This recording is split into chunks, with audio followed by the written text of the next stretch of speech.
সপ্তম শ্রেণীর প্রিয় শিক্ষার্থীরা এবং যারা ভিডিওটা দেখছেন সবাইকে স্বাগত জানাচ্ছি।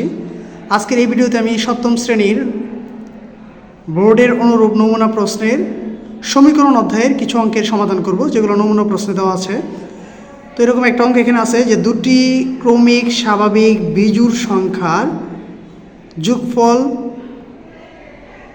44 হলে ক্ষুদ্রতর সংখ্যাটি নির্ণয় করো। দুটি ক্রমিক স্বাভাবিক বিজোড় সংখ্যা, আমরা জানি বিজোড় সংখ্যাগুলো হচ্ছে 1, 3, 5, 7 এগুলো। তো এর মধ্যে আমরা যদি ধরে নেই যে দুটি ক্রমিক স্বাভাবিক বিজোড় সংখ্যা, একটা হচ্ছে x, অপরটা হচ্ছে x প্লাস 2। x প্লাস 2 কেন লিখলাম? আমরা জানি একটি বিজোড় সংখ্যা হচ্ছে 1, তারপরের বিজোড় সংখ্যাটা হচ্ছে 3, তারপরের বিজোড় সংখ্যাটা হচ্ছে 5। তার মানে এখানে প্রতি ক্ষেত্রে পার্থক্য আছে হচ্ছে 2 করে। তাহলে একটা যা ধরবো তার থেকে এরপরটা কি 2 যোগ করে যাব। এই জন্য এখানে লিখলাম যে একটি সংখ্যা হচ্ছে x, অপর সংখ্যাটা হচ্ছে x প্লাস 2, যেহেতু ক্রমিক স্বাভাবিক বিজোড় সংখ্যা বলছে। এবার বলছি সংখ্যাগুলোর যোগফল। তো একটা ধরলাম x, অপরটা হচ্ছে x প্লাস 2, এটার যোগফল এই যে x প্লাস 2 যোগফল কত বলা আছে? 44। এই যে হয়েছে 44। এবার আমরা x এবং x যদি যোগ করি তাহলে হয়ে যাবে হচ্ছে 2x প্লাস 2 ইকুয়াল হচ্ছে 40।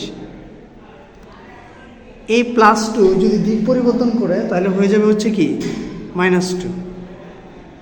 তাহলে 44 থেকে 2 চলে গেলে থাকবে হচ্ছে কি 42। তো এই 2 এর সাথে x এর হচ্ছে গুণের সম্পর্ক, তাহলে গুণ যদি দিক পরিবর্তন করে তাহলে ভাগ হয়ে যাবে। তাহলে 42কে যদি আমরা 2 দ্বারা ভাগ করি তাহলে কত পাবো? 21। তাহলে একটি সংখ্যা হচ্ছে 21, আর অপর সংখ্যাটি যদি বের করতে হয় অপর সংখ্যাটি হয়ে যাবে হচ্ছে 23। তাহলে 21 আর 23 যদি আমরা যোগ করি তাহলে কিন্তু 40 হয়ে যায়। এবার দেখব হচ্ছে 2 নম্বর একটা অঙ্ক যে 2x square plus x minus 10 equal 0 সমীকরণটির মূলগুলো নির্ণয় করো। সমীকরণের মূল নির্ণয় করতে হলে আমরা প্রথমে সমীকরণটাকে লিখে এটাকে মিডিল টার্ম করবো, তো মিডিল ফ্যাক্টর করবো। মিডিল ফ্যাক্টর করার নিয়ম হচ্ছে যদি x স্কোয়ার আগে কোনো সাংখ্যিক সহগ থাকে, এই সহগটা লাস্ট সংখ্যার সাথে গুণ করতে হবে। আর যদি সাংখ্যিক সহগ না থাকে তাহলে লাস্ট সংখ্যাকেই ভাঙতে হবে। যদি সাংখ্যিক সহগ থাকে তাহলে লাস্ট সংখ্যার সাথে গুণ করতে হবে। তাই লাস্ট সংখ্যা হচ্ছে 10, 10 এর সাথে যদি 2 গুণ করি তাহলে কত হয়ে যাবে? 20। এবার এই যে লাস্ট সংখ্যাটাকে ভাঙবো, ভেঙে মাঝের সংখ্যা বানাবো। তাহলে মাঝের সংখ্যা এখানে কত আছে? 1। আমরা যদি 20কে ভাঙি 4 5 20, অর্থাৎ 4 এবং 5 অর্থাৎ 4 এবং 5। তাহলে এই 5 থেকে যদি 4 চলে যায় তাহলে কত হয়ে যাবে? 1। তাহলে এখানে লিখবো হচ্ছে 2x square plus 5x minus 4x। একটু লক্ষ্য করো, এই যে 5x থেকে যদি 4x চলে যায় তাহলে কি থাকবে? 1x -10, 10 মতোই থাকবে। এবার আমরা একটু সাজায় লিখব, কারণ এখানে আছে 2x স্কোয়ার আর এখানে আছে কি 4x। এটা আমরা একসাথে এভাবে সাজায় লিখলাম যে 2x square minus 4x plus 5x minus 10। কেন সাজালাম? আমার কমন নেওয়ার সুবিধার্থে, কারণ এখন এই দুটোর মধ্যে থেকে কমন নিতে হবে। তাহলে এই দুটোর মধ্যে কী কমন যায়? 2 কমন যায়, আর হচ্ছে একটা x কমন যায়। তো এখান থেকে যদি আমরা 2x কমন নিয়ে নিই, এটা হচ্ছে 2x স্কোয়ার থেকে 2x কমন নিলাম, তাহলে এখানে কি আমার একটা x রয়ে গেল, এই যে হলো x। এই যে মাইনাস চিহ্ন 2 দ্বারা 4 ভাগ করলে হয়ে যাবে 2, x এ কাটাকাটি, তার মানে কি হলো x মাইনাস 2। আর এখানে এই দুইটার মধ্যে x কমন যায় না, সংখ্যা কমন যায়। সংখ্যা বলতে 5 কমন যায়। তাহলে 5 যদি এখান থেকে কমন নিই তো এখানে থাকবে x, আর এই 5 দ্বারা যদি আমরা 10কে ভাগ করি তাহলে হয়ে যাবে কি 2। তো মিডিল ফ্যাক্টর নিয়ম অনুযায়ী এই মাঝের দুইটা পদ সবসময় মিল থাকবে, যে মাঝের দুইটা পদ সবসময় মিল আছে। তাহলে একটা হয়ে গেল কি x মাইনাস 2, আর একটা হয়ে গেল কি 2x প্লাস 5 ইকুয়াল 0। তাহলে আমরা যে এখানে লিখতে পারি হচ্ছে যে x মাইনাস 2 আর একটা হচ্ছে না 2x প্লাস 5 ইকুয়াল 0। তো এখানে যেহেতু দুইটা পদ আছে, দুইটা পদ ইকুয়াল 0, তার মানে একবার x মাইনাস 2 ইকুয়াল হচ্ছে 0, অথবা এই যে 2x প্লাস 5 ইকুয়াল আমরা 0 লিখতে পারি। তাহলে প্লাস 5 যদি দিক পরিবর্তন করে তাহলে হয়ে যাবে -5, আর 2 এর সাথে x এর হচ্ছে গুণের সম্পর্ক, তাহলে গুণ যদি দিক পরিবর্তন করে তাহলে ভাগ হয়ে যাবে। তাহলে আমরা লিখতে পারি x ইকুয়াল -5/2, আর এখানে x ইকুয়াল হচ্ছে কি শুধু 2। তাহলে এই সমীকরণের মূল হচ্ছে 2টা, তাহলে লিখব সুতরাং নির্ণয় সমীকরণের মূল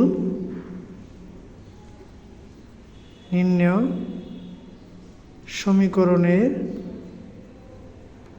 মূল 2 মাইনাস 5/2।